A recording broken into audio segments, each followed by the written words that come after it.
Je suis postdoctorante à l'Université de Genève et dans mon laboratoire, on s'occupe d'étudier la prise de décision dans les domaines de la durabilité.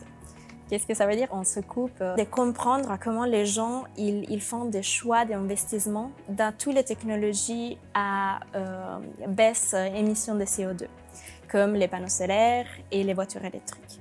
Et on travaille au quotidien avec des collègues ingénieurs qui, en fait, ils utilisent les données qu'on leur donne pour créer des modèles de diffusion de cette technologie. Pendant mes études en communication et management, j'ai connu le marketing social. Le marketing social vise en fait à développer des interventions pour le bien commun, les choses environnementales, les choses, par exemple, de la santé.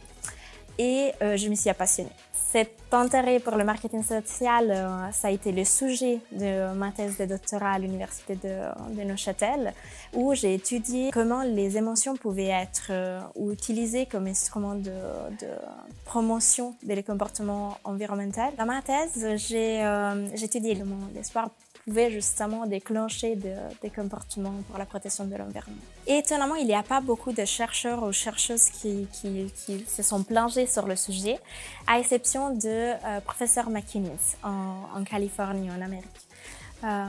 Pendant la troisième année de ma thèse, en 2018, j'ai pu en fait prendre contact et voir qu'elle était disponible en fait à m'accueillir dans son université. Et du coup, réaliser un petit peu mon rêve. Et c'est grâce à la subvention égalité que j'ai pu en fait faire ce voyage. Grâce à la bourse, j'ai pu partir pour un semestre à l'University of Southern California à Los Angeles, où j'ai pu en fait visiter cette professeure, McInnes. Là-bas, j'ai pu écouter des conférences des noms plus renommés dans le marketing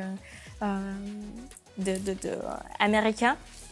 J'ai pu donc enrichir mon réseau avec des collègues, mais aussi des amis avec qui j'ai encore du contact. Et voilà, j'ai aussi pu participer à leur récolte de données, de vraiment avoir un aperçu de comment ils font la recherche là-bas. Dans mon domaine de recherche, il y a encore une disparité de genre assez accentuée. Et si on veut que les futures générations ils bénéficient des mêmes opportunités, il faut vraiment qu'il y ait des femmes qui deviennent professeurs, qui deviennent managers de succès pour donner l'exemple. Et tous ces types de soutien, de bourse, en fait, ils sont vraiment un investissement pour le futur.